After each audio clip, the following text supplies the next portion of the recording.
Greetings, YouTubians, and welcome back to Wayne's Sharp World, where today I have one very impressive little knife to take a look at that if I didn't tell you what company this knife comes from, I can almost guarantee you wouldn't be able to guess, because this is not like knives that have come from this company in the past. In the past, their designs have been a little more on the exotic side.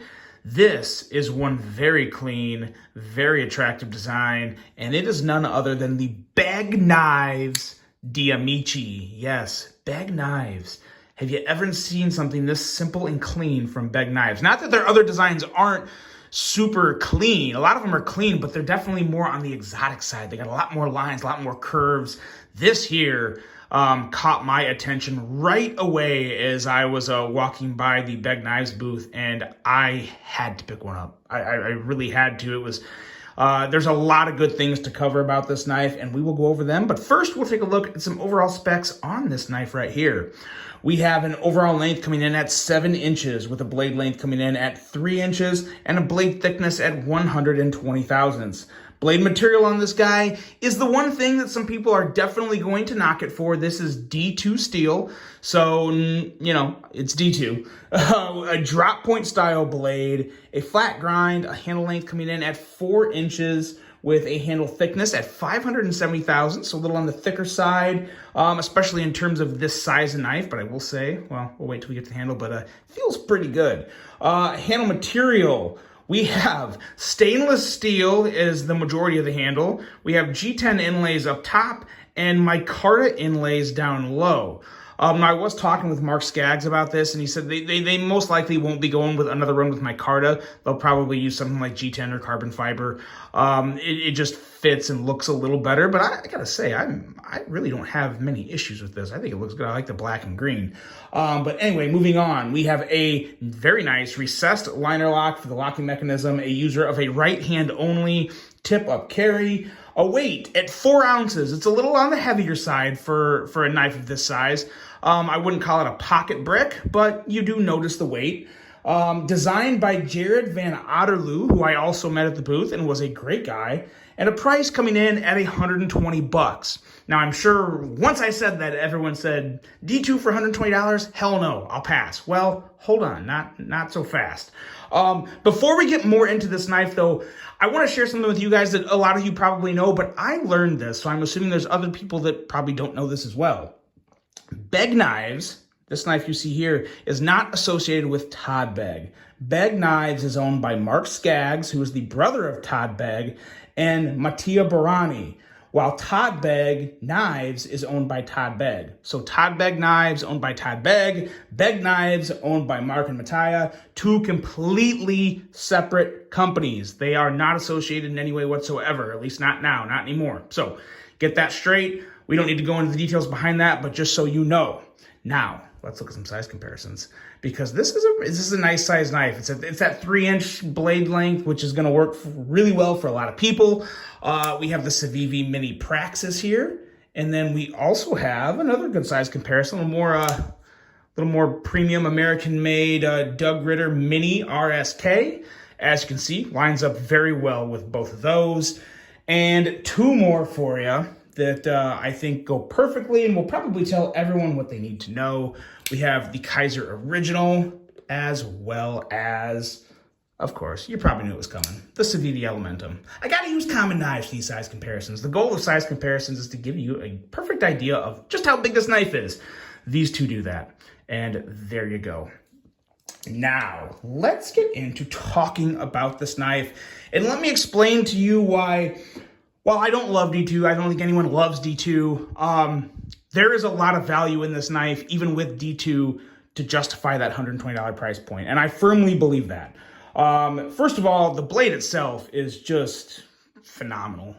Very clean, elegant drop point design. Like I said, very much un-Begg-like in terms of designs. You know, the previous Todd Begg knife I owned was this guy right here, which was the Mini Glimpse, and as you can see, a dramatic difference in design language. And there's nothing wrong with that. There's nothing at all wrong with having two, in my opinion, incredible looking designs. And again, there's a lot of good things about this one too. Super slicey hollow grind. But yeah, there's nothing wrong with having a lot of different flavor in the design language department. You want those options for, for more customers. I think they both look great, but it is a very big change up in terms of overall design between those two. The D2 on this. So yes, it's D2, but they run their D2 pretty high. I believe it was Love Them Knives, not 100% this time, but I believe it was Love Them Knives who did an HRC test on the D2 for Beg Knives, and he got a reading of 62 HRC. So 62 HRC for, regular Chinese D2 is pretty good. A lot of the times they're more around that 59, 60 mark. So to get that extra 2 points in the HRC department is a very nice thing. And, it makes for some pretty decent D2. Handle. The handle feels great. It really does. What I have an idea for this model. I would love to see another variant of this model, which I'll explain at the end of this video. But this as is, it feels really good. My hand is a little wider, so I feel like I'm running out of a little real estate at the end. But the handle itself is very smooth. It's a contoured handle. The clip on the back doesn't have any hot spots, and the kind of the ballpoint end there does not feel bad in hand at all. You don't feel anything poking or prodding or pushing on your inside of your palm, so no issues there. And the inlay work. The inlay work for a $120 knife is Riot level, and I 100% mean that. There's one spot right here where I feel just a little bit of the inlay, but the rest of this is flawless. I mean, you don't feel any transition line. It's an incredibly smooth inlay and a phenomenal job of quality and fit and finish, to where I don't really have any complaints. I think it's great. The micarta's nice and smooth, so this micarta's not like real grippy and bumpy or anything. It's very smooth and it feels good, and it works really well with the finish of this knife. And as you can see, they have that satin kind of polished finish on the stainless steel, which I have no problem with. And they do have some, I don't have a problem with it, I actually like it. And there's a lot of milling on the inside there too. And that had to have really helped because, like I said, you do feel the weight, not super heavy, but seeing that all that internal milling makes me happy. And again, that's CNC time. That is machine time. The machine time to mill the insides, the machine time to do all the milling for the inlays. There's a lot of work there, and that is the time that equates to money as well as the fit and finish, which was executed, as I said, pretty much to perfection. Feels absolutely great. You definitely feel like you're getting a $120 knife. I know the D2 is still kind of like the elephant in the room, but in terms of just having this knife in your hand and then flipping this thing, oh gosh, we'll get to the action here in a second. But there's definitely a lot of elements of this knife that scream $120 and like solid deal for $120. What else do I have here? I really like the captive pivot. I feel like there's some knives even over $100 now that they don't have a captive pivot, and that can be really annoying. That there is a huge advantage to having a captive pivot, so you can just disassemble it from the one side. First, it looks really good having that clean pivot, and you just don't have to jack around with two drivers as you're taking the knife apart. So I really like that. And I really like the inlay design in general, not just the fit and finish. That's really separate from the actual design. The design and layout of the inlays, it looks great. It really does look phenomenal. I would love to see what this looks like with some marbled carbon fiber in there. Oh boy, that would be amazing. It would be downright amazing. And lastly, the action on this guy. It is perfect. Like literally perfect. It is very smooth, very satisfying. The flipper is done perfect. The flipper's perfect too, because again, you don't need to go all the way down here. That doesn't deploy the blade. It's up here, and they have just that last little notch. That last notch that I always want to see on a lot of other production knives, whether it be budget or premium, to where you don't have this. You don't do that. You come over on top, and that last one, even if you get at the end, it is just so good, so dialed in. When Mark was pulling this out, I said, hey, he's like, this one's good, and handed it to me, and I was like, oh, damn. I was like, this is really good. I was like, let me check a few more. I want to see if they're all that good. And he randomly grabbed this out of a box of probably, I think there was 20 knives in there.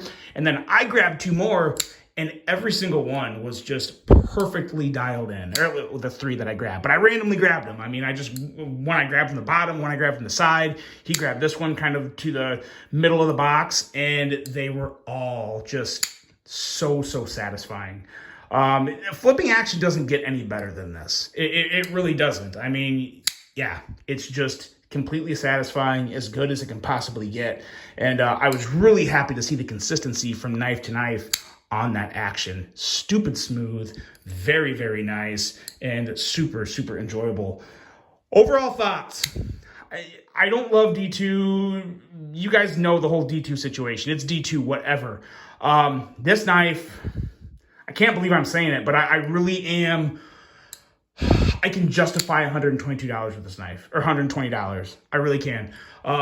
It has the fit and finish. It has the action. The ergos are great for what they are. I would prefer a slightly bigger version of this, and that's only because of my hand size. It has nothing else other than to do with that. The actual lines and shape of the handle are great. And yes, I would recommend this, especially if you want something, there's some people that don't care about blade steel. They could care less. They want good quality action, fit and finish all around. And you do get that with this. You really do. I couldn't be happier with the fit and finish and action of this knife. It's phenomenal. What I really want to see, here's my idea. I would love to see, I know Beg Knives works with Riot on their higher end premium stuff. I would love to see a slightly bigger Riot made version of this with like a 3.5-inch blade, obviously a proportionally larger handle to match the blade, titanium, carbon fiber, M390. You could even down here, you could maybe get rid of these 2 screws and just have all the screws come through this side and have a super clean show side. That would look amazing, and get a little more beveling and contouring in there on the liner lock for a little more comfortable liner lock. Not that this one's not comfortable, but you can tell it's more of a budgety liner lock. It's got the jimping and all that. But as is, I would recommend it. And if they can come up with that premium version that I was just talking about, oh man, sign me up. Sign me up. Get me on a pre-order list, because it would be one of the best pure flipper knives I'll probably ever handle to this point, because I really am a big fan of this. It's just good. It's just good. It's simple. It is so clean. It is so snazzy. It would be an excellent gentleman's carry. The green micarta kind of says otherwise, but again, they have both black inlays with like a blue pivot collar that would make an excellent gentleman's carry. But this is just a fantastic knife that I really do enjoy. And I'm going to keep a much closer eye on Beg Knives, because I think when they release this knife is not available yet. It will be soon. I have a link below to Blade HQ that'll take you guys there. It'll say coming soon, and when it's available, you can purchase from that link. I think when Beg Knives starts selling these knives, I think they're going to see really good results from this. I really do, because there's really nothing wrong with this outside of course, at this price, 120, yeah, you may love to see like 154 CM or even 14C28N would be a lot easier of a pill to swallow for someone spending $120 on a knife. But like I said, I'm not going to let D2 scare me away with this one. I really do enjoy it. It's a great design and a great knife. And I look forward to hopefully seeing that premium version slightly bigger, because that would be the bee's knees. But again, guys, keep your eyes out for Beg Knives. I think they're about to do some big things in the community and the industry. Really love this one. Hope you guys enjoyed it. Hope you have a great rest of your day. And until the next one, I'm out.